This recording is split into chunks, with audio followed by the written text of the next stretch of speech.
Artificial মেহেদি লাগালে অজু হবে কিনা?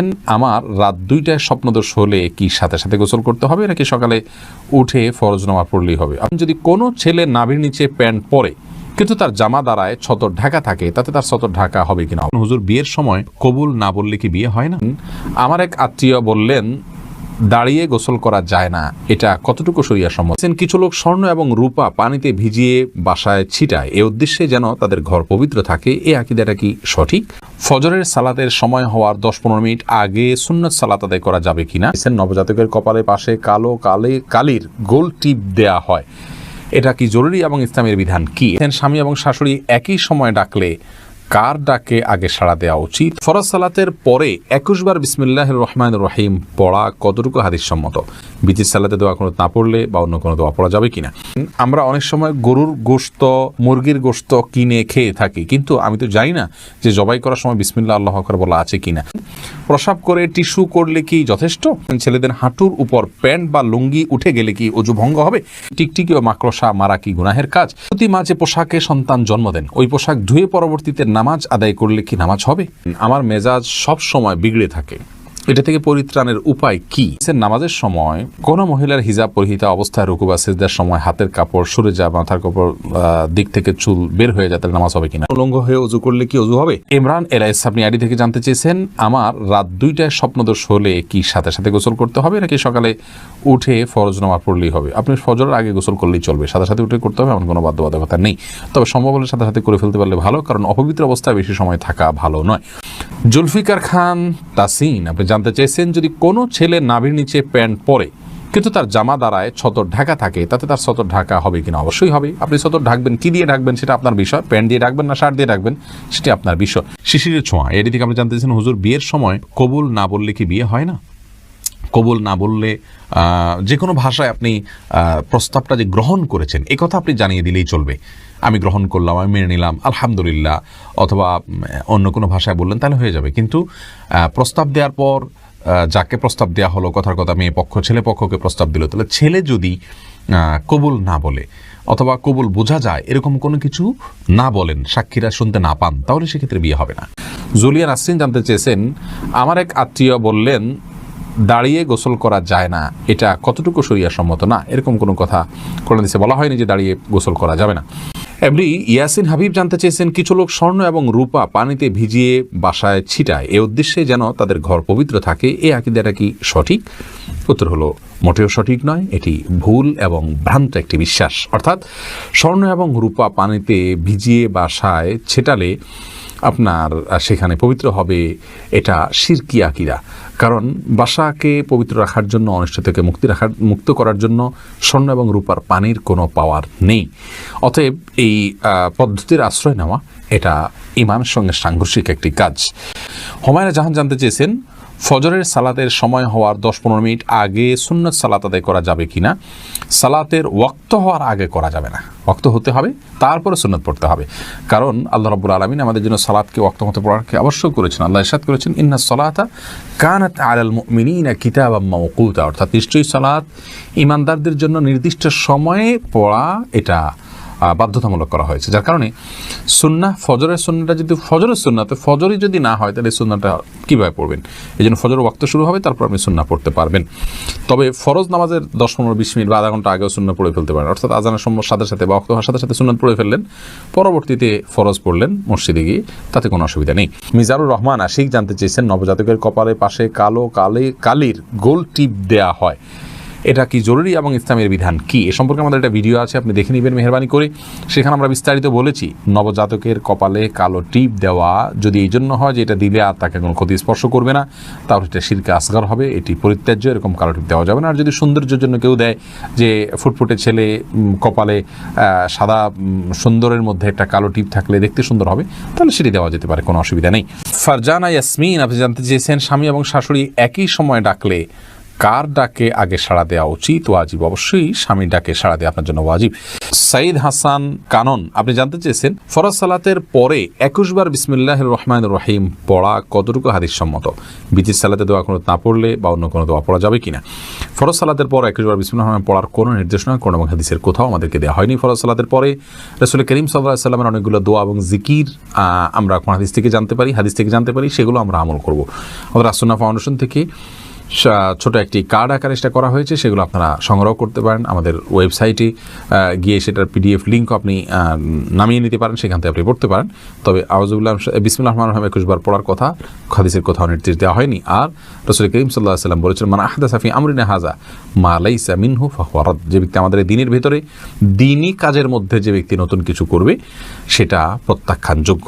যেহেতু এটি কোনো নির্দেশ নয়, হাদিসের কোনো নির্দেশ নয়, বিধায় এটিকে আমল হিসাবে নির্ধারণ করে নেওয়া এটা প্রত্যাখ্যানযোগ্য বিষয়।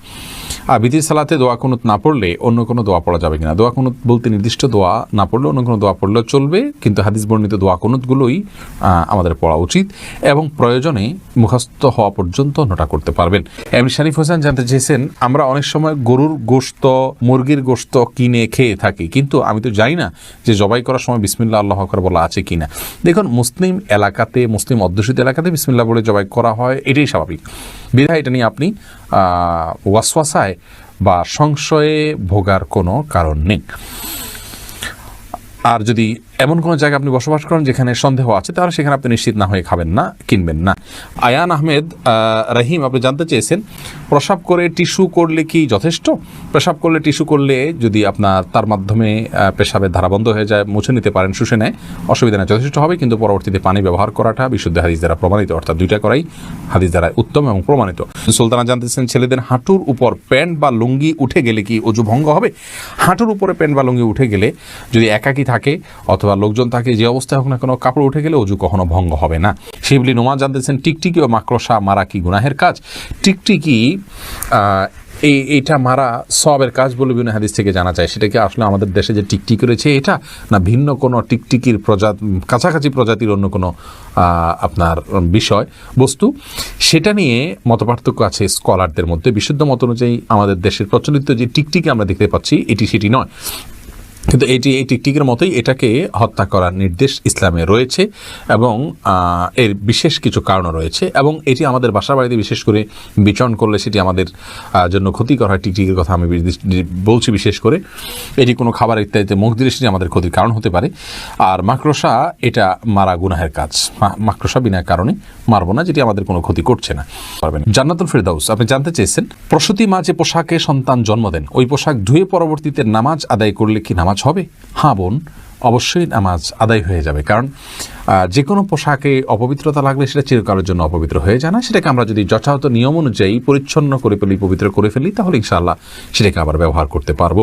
সুলতান আহমেদ রিয়াজ জানতে চেয়েছেন, আমার মেজাজ সব সময় বিগড়ে থাকে, এটা থেকে পরিত্রাণের উপায় কি? ভাই সুলতান আহমেদ, আপনার মেজাজ বিগড়ে থাকে, এটা থেকে পরিত্রাণের উপায় হলো, প্রথমত আল্লাহ তাআলার আশ্রয় চাইবেন। শয়তান মানুষের মেজাজ বিগড়ে দেয়, শয়তান থেকে আল্লাহর আশ্রয় চাইবেন। আউযু বিল্লাহি মিনাশ শাইতানির রাজিম এটা পড়বেন। যখন রাগ উঠবে এটা পড়বেন। দাঁড়ানো অবস্থায় রাগ উঠলে বসে যাবেন, বসা অবস্থায় রাগ উঠলে শুয়ে যাবেন, সম্ভব হলে ওযু করে নেবেন। এগুলো মানুষের রাগকে প্রশমিত করতে সহায়তা করে। সেই সাথে একজন শান্ত মেজাজের মানুষের সাথে আপনি বেশি সময় উঠা বসা করুন, তার সান্নিধ্যে থাকার চেষ্টা করুন। ইনশাআল্লাহ বিদিনিল্লাহ সবর কীভাবে করতে হয় আপনি হাত কলমে দেখে সেটা করার জন্য স্পৃহা অর্জন করতে পারবেন। শালিনা আক্তার আপনি জানতে চেয়েছেন, নামাজের সময় কোনো মহিলার হিজাব পরিহিতা অবস্থায় রুকু বা সিজদার সময় হাতের কাপড় সরে যায়, মাথার কাপড় দিক থেকে চুল বের হয়ে যায়, তাহলে নামাজ হবে কিনা? সামান্য একটু যদি সরে যায় কয়েক সেকেন্ডের জন্য, আবার আপনি ঠিক করে নিয়েছেন, তাতে কোনো অসুবিধা হবে না ইনশাআল্লাহ। এরপরে মামুন জানতে চেয়েছেন, সুন্নাহ সম্মতভাবে ওযু করে গোসল করলে নামাজ পড়ার জন্য কি আবার ওযু করতে হবে? কোরআন হাদিসের আলোকে উত্তর চাই। সুন্নাহ সম্মতভাবে যদি একবার ওযু করা হয়, ওযু করার পর যদি গোসল করা হয়, তাহলে সেক্ষেত্রে নামাজ পড়ার জন্য আর আলাদা ওযু করার দরকার না, যদি ওযু থাকে। কারণ সুন্নাহ সম্মত গোসলের জন্য তো শুরুতে ওযু করতেই হচ্ছে, যার কারণে ওইটাই যথেষ্ট হয়ে যাবে। রাহাত হাসান আপনি জানতেছেন, উলঙ্গ হয়ে ওযু করলে কি ওযু হবে? উলঙ্গ হয়ে যদি কেউ ওযু করেন, ওযু হয়ে যাবে, কিন্তু এটা নির্লজ্জ কর্ম এবং অনুচিত, কারাহাত বা মাকরুহ থেকে খালি নয়।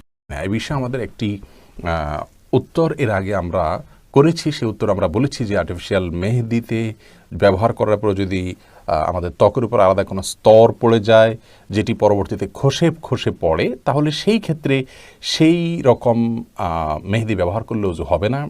এবং তার কারণ হিসেবে আমরা বলেছিলাম যে যেহেতু একটা স্তর পড়ে যায়, তার উপরে পানি যায়, অতএব অজু হচ্ছে না, বিষয়টি এরকম।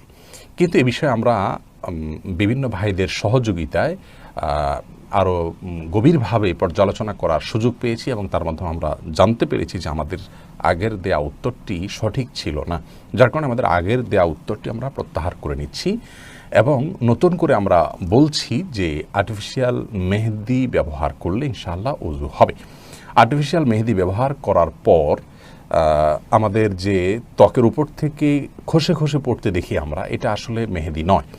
এ বিষয়ে সংশ্লিষ্ট বিশেষজ্ঞগণ এবং বিভিন্ন ওলামা একরাম যারা অনুসন্ধান করেছেন, তাদের বক্তব্য, তাদের আর্টিকেল এবং তাদের অনুসন্ধানের রিপোর্টগুলো পর্যালোচনা করার পর আমাদের কাছে পরিষ্কার হয়েছে যে মূলত আর্টিফিশিয়াল মেহেদিতে যে কেমিক্যাল দেওয়া হয়, সেই কেমিক্যালের কারণে অ্যাসিড টাইপ কিছু থাকে, এগুলোর কারণে মূলত আমাদের চামড়ায় যেখানে একটু বেশি পড়ে সেটি, সেই অংশটাতে চামড়া আসলে খসে পড়ে যায়।